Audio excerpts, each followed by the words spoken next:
बिस्मिल्लाहिर्रहमानिर्रहीम। अस्सलाम वालेकुम dear students, welcome to my YouTube channel mathematics with Kamran Baloch. आज हम 10th क्लास की मैथमेटिक्स की रिव्यू एक्सरसाइज 1 और ये हम क्वेश्चन नंबर 2 जो है ये सारा सॉल्व करेंगे। और ये एक्सरसाइज इम्तिहानी नुक्ता नज़र से बहुत अहम तरीन है।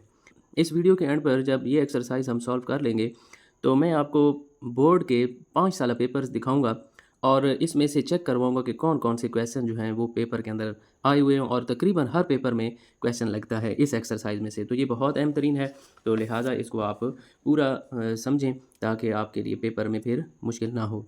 सवाल नंबर 2 हमारे पास है, राइट शॉर्ट आंसर्स, मुख्तसर जवाब लिखें। नंबर 1 है solve x square plus 2x minus 2 is equal to 0। हमें एक इक्वेशन दी गई है और कहा गया है कि इसको हल करें, यानी कि x की कीमत यहाँ पर हमने निकाल कर देनी है। एक्स की कीमत हम यहाँ पर चेक करते हैं। हमने पीछे एक्सरसाइज 1.1 में तजाज़ी का तरीका भी पढ़ा था और 1.2 में हमने दो दर्जी फार्मूला भी पढ़ा था। तो तजाज़ी क्या होती है कि दरमियान वाला हिस्सा और आखिरी हिस्सा हम देखते हैं और फिर ख़ुद से दो हिस्से ढूंढते हैं कि जिनको ज़रब किया जाए तो आखिरी हिस्सा बने और जमा किया जाए तो दरमियान वाला हिस्सा बने। तो हमारे पास अब यहाँ पर इस क्वेश्चन के अंदर कोई भी दो ऐसे हिस्से नहीं है जिनको ज़रब करें तो -2 बने और जमा या नफ़ी करें तो 2 बने। तो जब तजाज़ी वाला तरीका अप्लाई नहीं हो सकता फिर हम दो दर्जी फार्मूला अप्लाई करते हैं। दो दर्जी फार्मूला आपको ज़बानी याद होना चाहिए। दो दर्जी फार्मूला में ए, बी और सी की वैल्यूज़ हमें ज़रूरत होती हैं। ए जो है वो किसकी कीमत होती है, एक्स की ताकत 2 का जो अददी सर है वो ए की कीमत है। इसी तरह एक्स का जो अददी सर है वो हमारे पास बी की कीमत है। बी की कीमत यहाँ पर हमारे पास 2 है और जो अकेला हिस्सा होता है जिसके साथ एक्स वगैरह नहीं होता, जिसे कांस्टेंट भी कहते हैं, अलामत भी उसके साथ लिखनी है और वो सी के बराबर होता है। एक्स की ताकत 2 का अददी सर ए हो गया, एक्स का अददी सर बी और जो अकेला हिस्सा है उसको सी कहना है। यहाँ पर अब हम दो दर्जी फार्मूला लगाएंगे। x बराबर है minus b plus minus b square minus 4ac divided by 2a। अब इसी फार्मूला के अंदर हम कीमतें पुट करेंगे। b हम की कीमत हमारे पास है 2, तो ये माइनस फार्मूले का है, b की जगह पर हम 2 लिख लेंगे। यहाँ पर फिर हमारे पास b आ गया है तो b की जगह पर 2, लेकिन यहाँ पर अब b के ऊपर स्क्वायर है तो हम स्क्वायर भी लगा देंगे। -4 उसी तरह आगे a c इकट्ठे ज़रब हो रहे हैं तो a की कीमत हमारे पास है 1 और c की कीमत हमारे पास है -2 और बटा के नीचे हम लिखेंगे 2a। a की कीमत हमारे पास है 1 तो हम a की जगह पर 1 लिख लेंगे। कीमतें लगाने के बाद अब हम इनको मुख्तसर करेंगे। ये -2 उसी तरह रहेगा और 2 का यहाँ पर मुरब्बा है, इसका मतलब ये है कि 2 को 2 के साथ ज़रब करनी है तो 2 2 4 हो गया। उसके बाद इन तीनों को आपस में ज़रब करवानी है, अलामतें भी ज़रब होंगी। नफ़ी नफ़ी हमारे पास जमा हो जाएगा, 4 एकम 4 और 4 को 2 के साथ ज़रब करें तो 8 होता है और बटा के नीचे 2 को 1 के साथ ज़रब करेंगे तो 2 एकम 2 हो जाएगा। इसको मज़ीद हम मुख्तसर करेंगे, नफ़ी 2 उसी तरह और 8 में 4 जमा करें तो ये हमारे पास 12 होता है। अब 12 का हमारे पास डायरेक्ट एग्जैक्ट जज़र नहीं है तो इसको हम दो हिस्सों में तोड़कर लिख देते हैं। दो हिस्सों में तोड़कर इसलिए लिखेंगे, वो हिस्सा लिखेंगे जिसका कम से कम जज़र हमें मालूम हो सके ताकि ये मज़ीद थोड़ा सा मुख्तसर हो जाए। तो 12 को हम लिखेंगे 4 ज़रब 3। 4 ज़रब 3 क्यों लिखा, क्योंकि 4 का जज़र हमारे पास है। इसी तरह हम इसको 6 ज़रब 2 भी तो लिख सकते थे, लेकिन ना 6 का जज़र है ना 2 का, तो उसमें लिखने की ज़रूरत नहीं है और ना हमें फ़ायदा है। हमें फ़ायदा उस हिस्से से है जिसका कोई ना कोई जज़र हो, तो इसलिए हमने 4 को 3 के साथ ज़रब किया और 4 3 12 हो गया। यहाँ से आप देखें 4 का जज़र जो है 2 होगा, 2 हम बाहर लिख लेंगे और 3 का जज़र नहीं है तो 3 को हम उसी तरह जज़र के अंदर रखेंगे और बटा के नीचे हमारे पास 2 है। आप देखें यहाँ पर भी 2 है, इधर भी 2 है, तो ये 2 जो है हम कॉमन ले लेंगे। यहाँ पर हमारे पास नफ़ी 1 बचेगा क्योंकि 2 वाला टेबल 2 पर लेकर जाएं एक दफ़ा हो जाता है और यहाँ पर 2 था ये बाहर चला गया, सिर्फ़ और सिर्फ 3 का जज़र रह जाएगा और बटा के नीचे 2। ये 2 जो है इस 2 के साथ कैंसिल हो जाएगा, हमारे पास x की वैल्यू आ जाएगी -1 प्लस -3 अंडर रूट और यही हमारे पास हल सेट होगा, -1 प्लस -3 अंडर रूट। ये इसका फाइनल आंसर है। अब हम दूसरे जुज़ की तरफ चलते हैं, सॉल्व बाय फैक्टराइजेशन। बज़रिया तजाज़ी हल करें। क्वेश्चन हमें दिया गया है 5x square is equal to 15x। तो इसको हम कैसे हल करेंगे, ऐसा करते हैं कि ये x वाली रकम भी हम बराबर की इस साइड पर ले आते हैं। तो 15x है उस साइड पर, जब इस साइड पर आएगा तो -15x होगा और बराबर की इस तरफ फिर 0 बच जाएगा क्योंकि 15x उधर चला गया। अब आप देखें इन दोनों में से जो चीज़ कॉमन है वो हम लेंगे। एक हमारे पास 5 कॉमन है और दूसरा हमारे पास x कॉमन है क्योंकि x दोनों तरफ है और 5 वाला टेबल भी 5 पर भी जाता है और 15 पर भी। तो यहाँ से 5 कॉमन चला गया, x की ताकत 2 था, एक x बाहर चला गया, एक x अंदर रह जाएगा। फिर ये माइनस उसी तरह लिखेंगे, 5 वाला टेबल 15 के ऊपर 3 दफ़ा जाता है और ये x था वो बाहर कॉमन चला गया है, अंदर हमारे पास x नफ़ी 3 बचेगा। तो हमें x की कीमत चाहिए तो हम क्या करेंगे, इस 5x को भी हम 0 के बराबर रख देंगे और ये जो x नफ़ी 3 है इसको भी हम 0 के बराबर रख देंगे। यहाँ से x की कीमत हमारे पास 1 आएगी, 5 उसके साथ ज़रब हो रहा था, इधर आकर तकसीम होगा और 0 को जिस भी हिस्से के साथ तकसीम करवाएँ जवाब हमारे पास 0 ही आता है। ये x की एक कीमत आ गई। यहाँ से हमारे पास x की दूसरी कीमत आएगी, -3 है, बराबर की दूसरी साइड पर जाएगा तो -3 हो जाएगा और यही हमारे पास हल सेट है 0 और 3। तीसरी जुज़ की तरफ चलते हैं। राइट इन स्टैंडर्ड फॉर्म, मयारी शक्ल में लिखें और क्वेश्चन हमें ये दिया गया है 1/x जमा 4 जमा 1/x नफ़ी 4 बराबर है 3। अब स्टैंडर्ड फॉर्म क्या है, ये हमने एक्सरसाइज 1.1 में बिल्कुल पहला क्वेश्चन पढ़ा था। तो स्टैंडर्ड फॉर्म में आपको बता दूं, पहली बात यह है कि उसके अंदर बटा की वाली रकमें नहीं होनी चाहिए, सबसे पहले हमने बटा ख़त्म करना है। और दूसरी बात यह है कि पहले x की ताकत 2 वाली रकम होनी चाहिए, फिर उसके बाद x वाली रकम और एंड पर कांस्टेंट। तो यहाँ पर सिर्फ और सिर्फ x इन्वॉल्व है और बटा आ गया, तो इसको हम बटा को पहले ख़त्म करेंगे। बटा कैसे ख़त्म हो सकता है, एक ही तरीका है, अगर बटे आ जाएँ और दरमियान में जमा या नफ़ी हो तो हम बटा के नीचे वाली रकमों को इज़ाफ़ा कर ले लेते हैं। तो बटा के नीचे हमारे पास 2 रकमें हैं, एक है x जमा 4 और एक है x नफ़ी 4।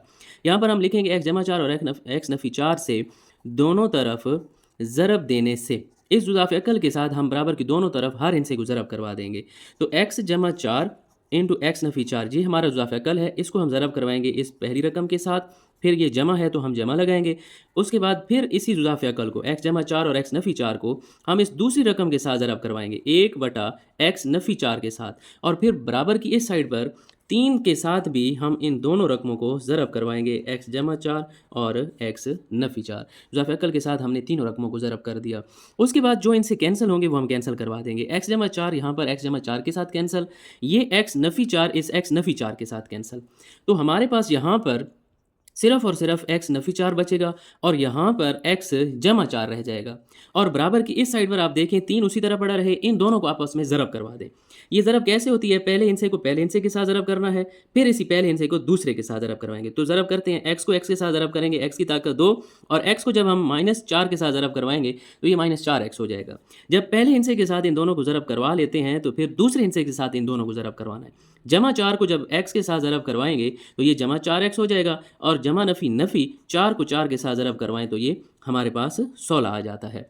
अब इसको मज़ीद मुख्तसर करेंगे, नफ़ी 4 और जमा 4 आपस में कैंसल, ये दोनों x वाली रकमें हमारे पास बच गई हैं, दरमियान में जमा है तो इनको हम जमा कर देंगे, इसका दीदी सर भी 1 है और इसका भी, तो 1 और 1 2 हो जाएगा। तो यहाँ पर देखें ये जमा का 4x है और ये -4x, ये भी कैंसिल, हमारे पास बचेगा x की ताकत 2 -16। तो ये 3 जो है अब अंदर दोनों हिस्सों के साथ ज़रब हो रहा है, 3 को x की ताकत 2 के साथ ज़रब करवाएं, इसी तरह 3 को 16 के साथ ज़रब करवाएं तो ये 48 हो जाता है। तो हमने स्टैंडर्ड फॉर्म में लिखना है, मयारी फॉर्म ये होती है पहले x की ताकत 2 वाली रकम फिर x वाली रकम। तो हम ऐसा करते हैं, ये जो x वाली रकम है इसको बराबर की इस साइड पर ले जाते हैं ताकि हमारे पास ये मयारी शक्ल बन जाए। तो ये 3x की ताकत 2 पहले से यहाँ पड़ा है, जमा 2x जब इधर आएगा तो -2x हो जाएगा, और -48 पहले से यहाँ पर पहले से है, और यहाँ पर 0 बचेगा क्योंकि जमा 2x था वो हम बराबर की उस साइड पर ले गए हैं। इसको ना हम उल्टा कर भी लिख सकते हैं, या 3x की ताकत 2 -2x -48 बराबर की उस साइड पर था, हम इसको इधर भी लिख सकते हैं और 0 को जो है बाद में भी लिख सकते हैं, और यही हमारे पास मयारी शक्ल है। चौथे क्वेश्चन की तरफ चलते हैं। Right the names of the methods for solving a quadratic equation, 2 दर्जी मुसावात को हल करने के तरीक़ों के नाम लिखें। तो ये क्वेश्चन जो है इंतहाई अहमियत का हामिल है। ये जब मैं आपको एंड पर पेपर्स दिखाऊंगा तो आपको अंदाज़ा होगा कि ये बारहा पेपर्स के अंदर पूछा जाने वाला क्वेश्चन है और बहुत आसान क्वेश्चन है। 2 दर्जी मुसावात को हल करने के जो तरीके हैं उनके सिर्फ़ और सिर्फ हमने नाम लिखने हैं। एक है फैक्टराइजेशन, जिसे हम उर्दू में तजज़ी कहते हैं, दूसरा है कंप्लीटिंग स्क्वायर, जिसे तकमील मुरब्बा कहा जाता है, और तीसरा है क्वाड्रेटिक फार्मूला, जो 2 दर्जी फार्मूला कहलाता है। ये तीनों तरीके हमने डिटेल के साथ पढ़े हुए भी हैं, लेकिन ये चूँकि शॉर्ट क्वेश्चन है तो इसलिए आपने सिर्फ़ और सिर्फ इनके नाम जो है वो लिखने हैं, और ये मैं एंड पर आपको पेपर दिखाऊंगा कि ये कितनी बार ये क्वेश्चन पेपर में आया है। 5वें पार्ट की तरफ चलते हैं। Solve 2x - 1/2 whole square is equal to 9/4। हमें कहा गया है कि इस क्वेश्चन को आप हल करें। हल करने का मतलब ये है कि हमने x की कीमत मालूम करके देनी है। तो आप देखें x के ऊपर हमारे पास मुरब्बा पड़ा हुआ है, तो मुरब्बा को हमने ख़त्म करना है। मुरब्बा को ख़त्म करने का हमारे पास सिर्फ़ और सिर्फ एक ही हल है कि हम दोनों तरफ जो है वो जज़र ले लें। मुरब्बे को ख़त्म करने के लिए जज़र लेना पड़ता है। तो यहाँ पर हम लिखेंगे 2x नफ़ी 1/2 सारे का मुरब्बा और इसके ऊपर जज़र ले लेंगे और जमा नफ़ी लगाकर 9/4 के ऊपर भी हम जज़र ले लेंगे। ये जज़र और मुरब्बा जो है आपस में कैंसल हो जाएगा, हमारे पास बचेगा 2x माइनस 1/2 बराबर है जमा नफ़ी 9 का जज़र लिया जाए तो 3 होता है और 4 का जज़र लें तो 2 होता है। हमें चूँकि x की कीमत चाहिए और ये वाली साइड जो है इसके साथ जमा नफ़ी लगा हुआ है, तो हम ऐसा करते हैं, इस रकम को एक दफ़ा हम जमा के साथ लिख लेंगे, 2x माइनस 1/2 बराबर है जमा 3/2 और एक ही दफ़ा इस रकम को हम माइनस 3/2 के साथ लिख लेंगे ताकि हमारे पास x की वैल्यूज़ आ जाए। x की वैल्यू मालूम करने के लिए हम ऐसा करेंगे, ये माइनस 1/2 जो है इसको हम बराबर की इस साइड पर जब लेकर आएंगे तो ये जमा 1/2 हो जाएगा। तो जब बटे आ जाए तो रुज़ा फ़ैक्टर लेना पड़ता है और रुज़ा फ़ैक्टर हमारे पास बटा के नीचे वाला हिस्सा होता है। क्योंकि ये दोनों हिस्से सेम है, यही हमारा रुज़ा फ़ैक्टर है। 2 वाला टेबल 2 पर एक दफ़ा और जितने दफ़ा पहाड़ा जाता है उसको हम ऊपर वाले हिस्से के साथ ज़रब करते हैं, यानी 3 1 3 ही होगा और 2 1 2 और 1 को 1 के साथ ज़रब करेंगे तो दोबारा 1 ही आएगा। 3 में 1 जमा करें तो 4/2 आ जाएगा और 2 वाला टेबल इस 4 के ऊपर 2 दफ़ा जाता है और बराबर की इस साइड पर हमारे पास 2x चला आ रहा है। हमें 2x की कीमत नहीं चाहिए, सिर्फ़ और सिर्फ x की कीमत चाहिए, तो 2 उधर ज़रब हो रहा था, इधर आकर तकसीम हो जाएगा। तो ये 2 वाला टेबल इस 2 के ऊपर एक दफ़ा जाता है तो हमारे पास x की एक वैल्यू 1 आ जाएगी। इसी तरह अब हम इस साइड को भी हल करेंगे। यहाँ पर हमारे पास x की दूसरी वैल्यू आएगी, ये माइनस 3/2 पहले से इधर बढ़ा हुआ है, माइनस 1/2 जब बराबर इस साइड पर आएगा तो जमा हो जाएगा और बटा के नीचे वाला हिस्सा हमारे पास ज़ाफ़िकल होता है।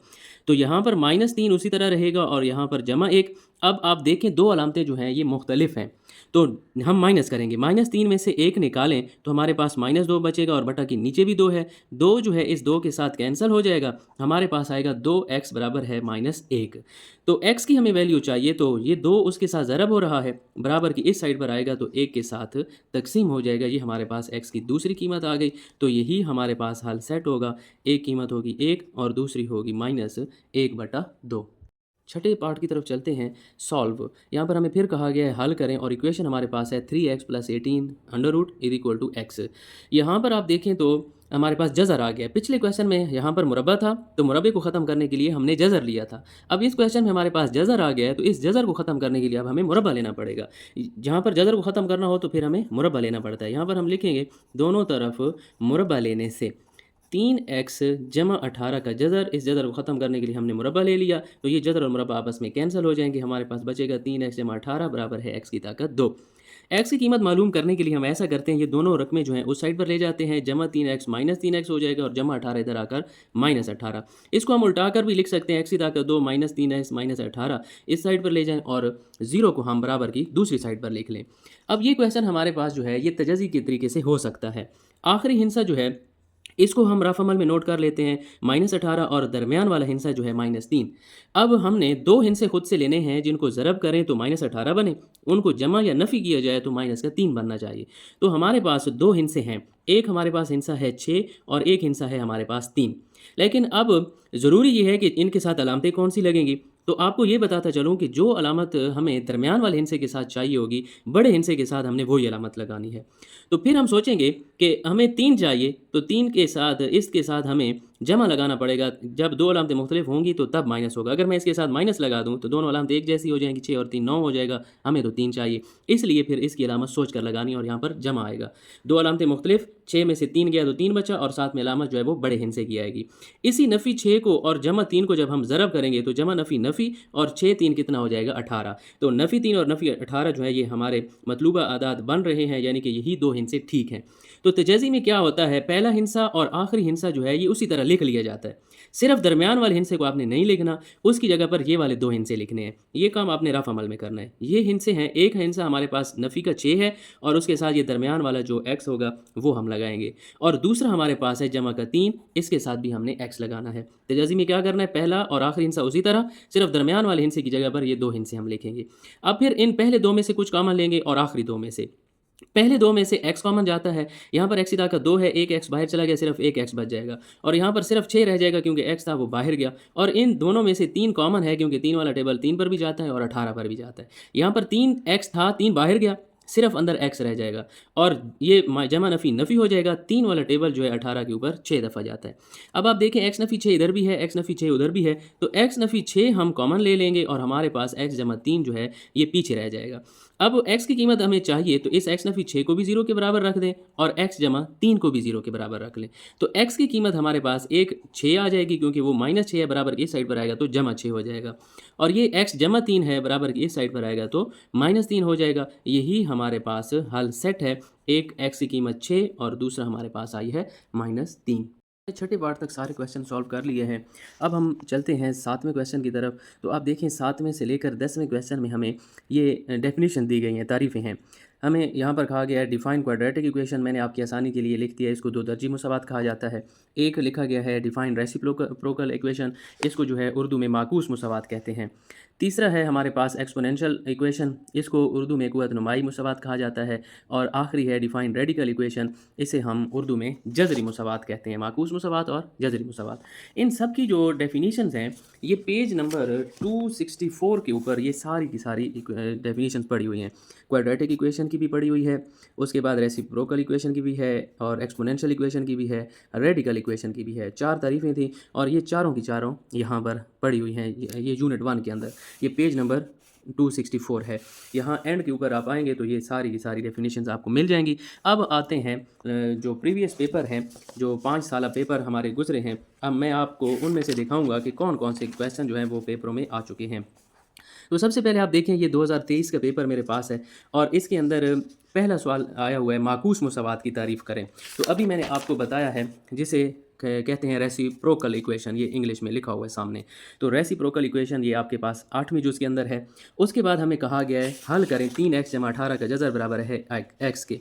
ये बिल्कुल जो हमने अभी छठी जुज़ जो हल की है ये वाला क्वेश्चन इसके पेपर के अंदर आया हुआ है। उसके बाद तीसरा सवाल है दो दर्जी मुसावात को हल करने के तरीकों के नाम लिखें, और ये पड़ा हुआ है। ये चौथी जो ये हमने अभी सॉल्व किया है, और मैंने आपको कहा था कि ये कितनी अहमियत का हामिल है, ये आगे चलकर मैं आपको पेपर जब दिखाऊंगा तो आपको पता चलेगा। तो आप देखें ये वाला जो क्वेश्चन है कितना छोटा सा है, और ये आपके 2023 के पेपर में आया हुआ है।